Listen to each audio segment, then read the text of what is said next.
I'm Rachel Quinn, 31, literature teacher, raised on secondhand books and first-place effort. I'm not flashy, not for money, but I've always been proud of who I am. Until the night before my wedding. It started with a favor. Matt had left his phone charger at the lounge where his bachelor dinner was being held. His assistant called me, frantic. He had his presentation files for Monday. I was already nearby, picking up a gift from one of my students. So I went. The staff at the lounge knew me. They'd seen us host charity events together. One of them let me in through the side door, saying Matt was still with a few friends in the private room. I never meant to eavesdrop, but I paused outside when I heard my name. She's a placeholder, Matt was saying. SAF, low maintenance. Makes me look stable until the board signs off. Laughter followed. Then silence. Inside me, something broke, and something else hardened. I left the lounge quietly, but the next morning, I would return, with a plan. I didn't sleep that night. I lay awake staring at the ceiling, replaying every moment of the past 3 years like a cruel highlight reel. Our first date, Matt showing up 5 minutes early, holding a worn copy of Pride and Prejudice, because I'd mentioned it once. Our weekend trips. His late night calls from the office. The way he'd kiss my forehead and say, "You keep me grounded, Rachel." At the time it felt like love. Now it all felt curated, manufactured. He'd chosen me like someone choosing a stock. Predictable, steady, low risk. Not because he loved me, but because I made him look good. I used to believe our relationship was built on mutual support. When Matt wanted to leave his corporate law firm and start his own consultancy, I was the one who reviewed his business plan. I edited his proposals, proofread his pitch decks, and stayed up till 2 a.m. printing handouts before his first investor meeting. I thought we were building something together. Turns out, I was just scaffolding. The signs had been there. Little red flags I'd folded into origami excuses, like the time he insisted on managing all our finances, to keep things simple. And when I offered to co-sign the lease on our apartment, he laughed and said, "It's cute that you want to contribute, babe, but I've got this." Or how he never introduced me to his senior partners, unless it was convenient for a humble backstory. And the way he talked about my job. He never said it outright, but there was always a smile in his voice when he said, "My fiancé molds young minds." Isn't that sweet? Sweet. Like a decorative piece on his shelf, or a vintage clock he never bothered to wind. But what cut the deepest wasn't the lie he told his friends. It was the truth he told them when he thought I wasn't listening. I was never the plan, just the cover. By dawn I'd stopped crying, not out of numbness, but clarity. I opened my laptop, pulled up the shared files from our cloud drive. He scanned the folders he never thought I'd open. Corporate documents, off, the book accounts, invoices from consultants I didn't recognize, passwords he'd saved carelessly, emails he should have deleted. Within an hour, I saw the outline of something bigger than betrayal, something illegal. And in that moment, my heartbreak took a backseat to something far colder: resolve. If he'd only broken my heart, maybe I'd have walked away quietly. Maybe I'd have told myself he was just another bad chapter in my story. But Matt hadn't just used me. He'd used my name, my identity, and my silence. And he'd built his future on the assumption that I'd never question it. He was wrong. The morning light didn't soften anything. I made myself a cup of tea, out of habit, not comfort, and sat at the kitchen table while Matt slept 2 rooms away, completely unaware that the woman he was about to marry had uncovered his second life. He texted me at 9:04 a.m. "Hey babe, I hope your dress fitting went okay. Can't wait to see you walk down that aisle." I stared at the screen, my thumb hovering over the reply button. Instead, I opened my laptop again. The folder labeled R. Quinn Trust Setup hits differently now. My name, my trust, used as a shell account for a private equity fund Matt never told me about. The fund was connected to one of his largest clients, an overseas development group that had quietly transferred over 400,000 into a holding company registered under my name. And I never even signed the paperwork. But I recognized the signature. Because I'd seen it before, on birthday cards, dinner receipts, and that temporary lease agreement Matt had insisted on using when we moved in together. Just to save time, he'd said. It wasn't just betrayal. It was fraud. I'd cried all night, quiet tears, wordless ones. But by now the crying was done. What remained was something colder, clearer, resolve. If it had just been about my heart, maybe I would have walked away quietly. Maybe I'd have told myself he was just another bad chapter in my story. But Matt hadn't just used me. He'd used my name, my identity, my silence. And he'd built his future on the assumption that I would never question it. He was wrong. David Kim had been one of my students 5 years ago. Top of his class, equal parts brilliant and defiant. Now he ran his own cybersecurity firm. He'd once told me, "Miss Quinn, if you ever need a favor, I owe you for that C+ in sophomore lit." I was calling it in. We met that afternoon at a bookstore cafe. I told him everything. No drama, just facts.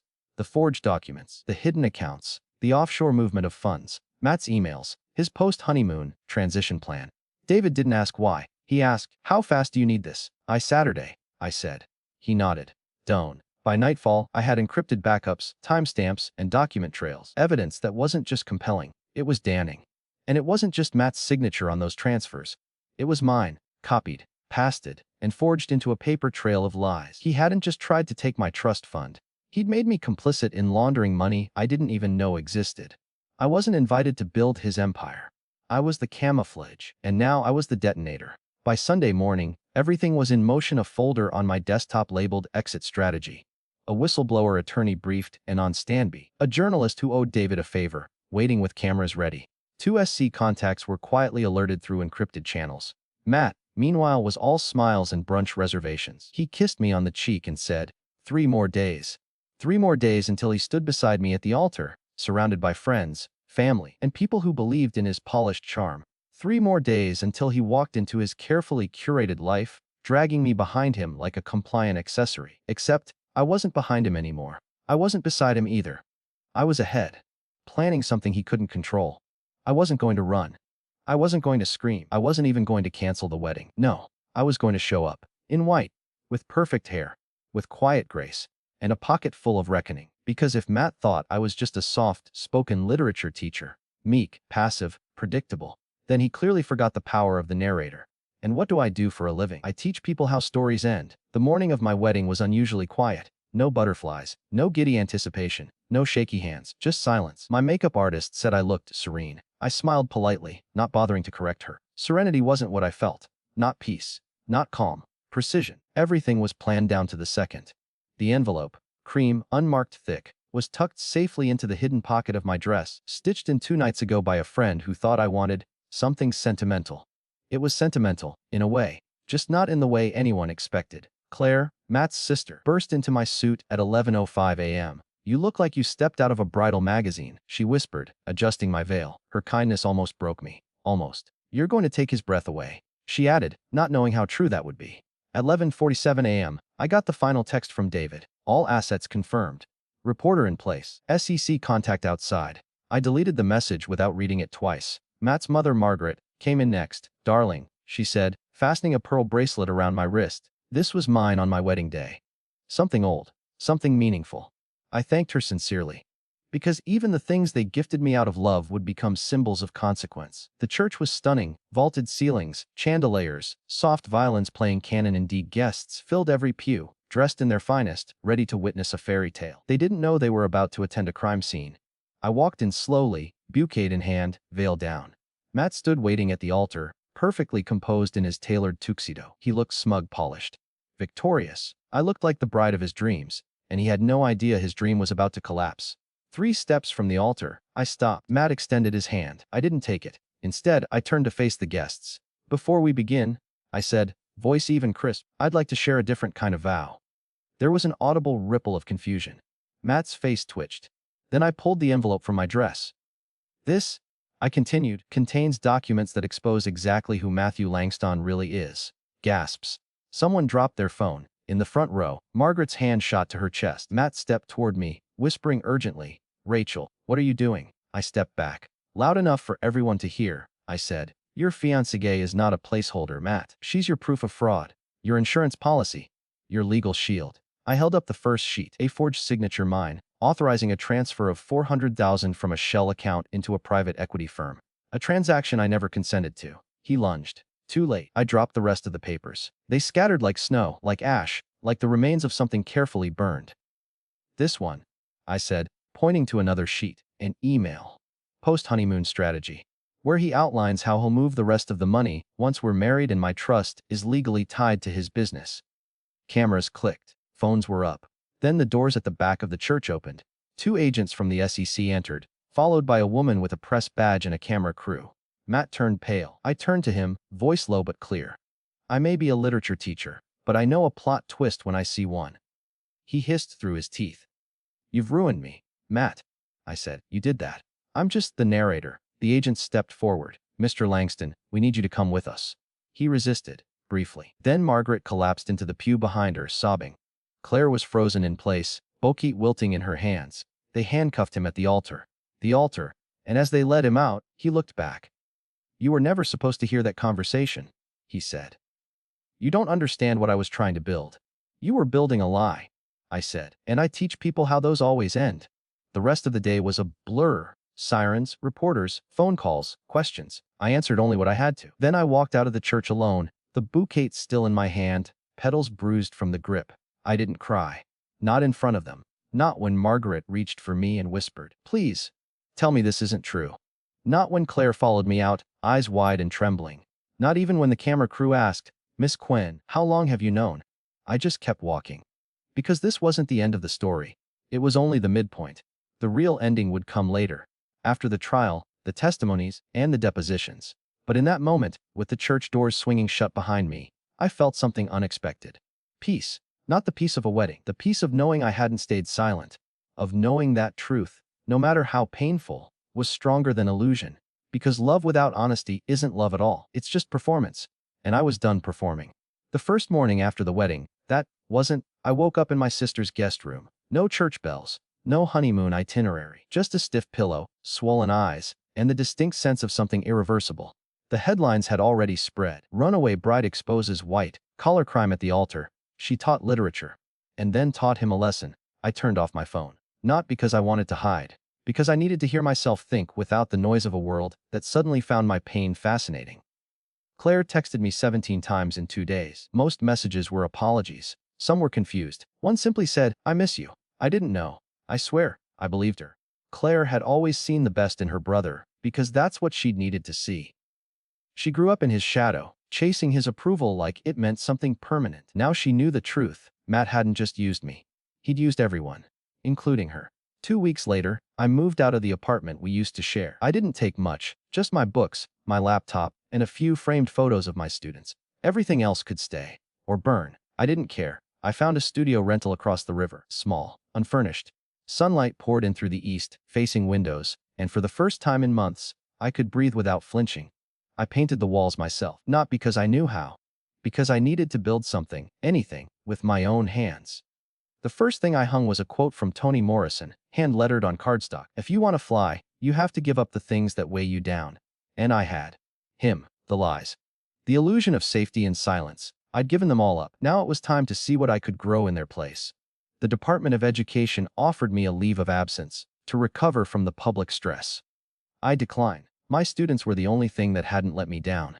The Monday after the scandal, I walked into room 3B with my shoulders back and lesson plan in hand. They all fell silent when I entered. Then one kid in the front whispered, "You really dropped him like a Shakespearean tragedy." Huh. The whole class laughed.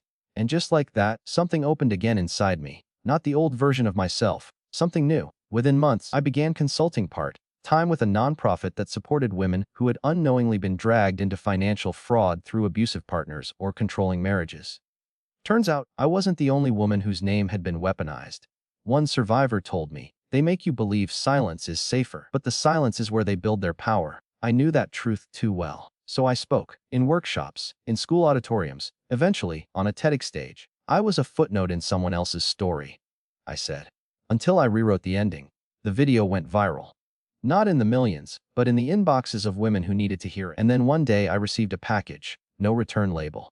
No note, just a velvet box. The pearl bracelet Matt's mother had fastened around my wrist on what was supposed to be my wedding day. It had been cleaned, restrung, and added to it. One single, tiny emerald. Small, but unmistakable.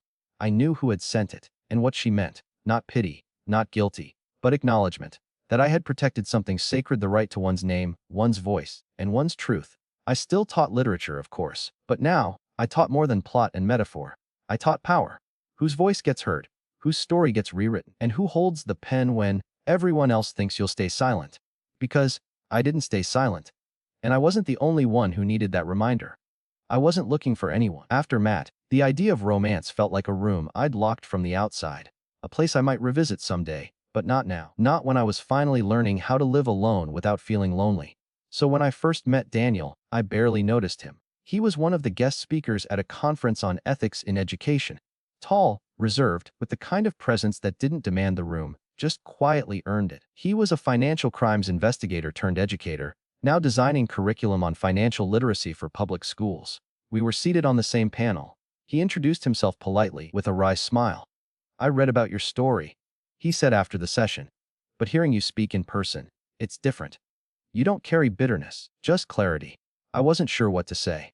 Compliments still made me flinch, so I replied honestly, "Clarity costs something, but it pays better than denial." He smiled wider at that, and that was it. No fireworks, no flirtation, just a quiet seed planted. Over the next few months, our paths crossed again, at an educational summit, then a seminar on fraud prevention in nonprofits. We exchanged articles, teaching tools, and eventually, anecdotes. He never asked about Matt, never danced around my past. It never made me feel like I had to explain it. Instead, he asked questions like, "What made you decide to stay in the classroom? If you could rewrite any ending in literature, which would it be?" One evening, after a panel on institutional trust, we shared a late dinner. I remember the way he passed me the bread without interrupting his sentence, like he was used to conversation being something you build, not perform. Halfway through dessert, I looked up and realized I felt safe. Not infatuated, not distracted, just seen. We didn't rush. Maybe that's why it worked. It wasn't about healing me. I'd already done that work. It was about meeting someone who recognized the version of me that had emerged after the fire, not before it. I told him the whole story one rainy night. Not the version the media liked. The real one. The shame. The self-blame. The part where I almost didn't go through with it. The fear that I'd become defined by that one public moment forever. He listened. Didn't interrupt once. When I finished, he just said, "You didn't destroy anything that day. You reclaimed it." He didn't kiss me that night. He just reached across the table and took my hand. And somehow, that felt louder than any grand gesture ever could. Weeks later, I found myself writing again. Not essays, not lectures, journals, letters to myself, stories that didn't end in betrayal, but in truth. One morning over coffee, Daniel looked up from an ethics module he was editing and asked, "Do you think you'd ever write a book?" I shrugged. "I don't know. Maybe, someday." He folded his hands and leaned slightly closer. "Because if you do, I'll be first in line." And for the first time in a long time, I didn't brace for the fall after affection. I just smiled and said, "Deal." 3 years after the wedding that never happened, I stood in front of a classroom again, this time at a university. The course was called Narrative Ethics and Power. The room was filled with future educators, policy makers, and writers. On the first day, I asked them, who gets to tell the story? Who gets silenced? And what happens when the narrator finally speaks? I didn't need to mention Matt, or the scandal, or the moment cameras flashed while he was led away in cuffs. Because those weren't my defining chapters anymore. They were just exposition. The real story, the one I was still writing, was about what came after. Daniel and I never made headlines. There was no viral proposal. No fairy tale wedding hashtag. We eloped in a quiet garden, barefoot, with only 2 friends as witnesses, and a small promise whispered under a canopy of late summer leaves. We speak the truth, even when it's hard. We stay, even when it's quiet. And we never build our love on anything borrowed, only what's real. No lace gown, no altar, but I'd never felt more like a bride. Afterward, we walked hand in hand past a bookstore that had my favorite quote in the window. "Sometimes, the greatest revenge is building a life they never imagined you could." I didn't feel smug when I read it. I felt free. I kept teaching, kept writing. Eventually, I published a book, not a memoir, but a hybrid between personal narrative and curriculum, The Ethics of Silence.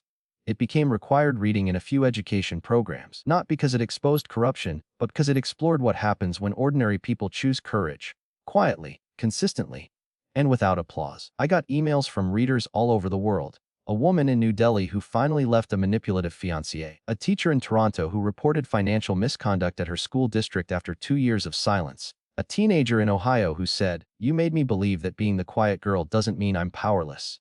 Just waiting. That one made me cry. Not out of sadness. Out of recognition.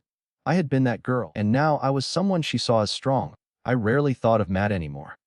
Occasionally, I'd hear whispers of his name. A parole hearing, a former associate indicted for similar schemes. But it all felt like someone else's story now. Like a book I'd once read closed and put back on the shelf without regret. He never wrote. Never reached out, and I didn't need him to. I didn't want an apology. I didn't want revenge. I had something better. Peace and purpose. On the day our daughter was born, quietly, fiercely, with her father's thoughtful eyes and my stubborn jaw, I held her to my chest and whispered a vow that had nothing to do with weddings. "You will always know the power of your voice. You will never be asked to shrink so someone else can shine." Her name is Elia. It means truth in several languages. We gave her that name not because of my past, but because of the future she'll help create. Sometimes people still ask me, if you could go back, would you change anything? I always answer the same way, no. Because that night before my almost wedding, the night I heard the truth that shattered my world, wasn't the end. It was the beginning of integrity, of awakening, of a love that wasn't about proving I was enough, but choosing someone who never needed convincing in the first place. And that was the ending I never saw coming. The quiet one, the steady one, the right one.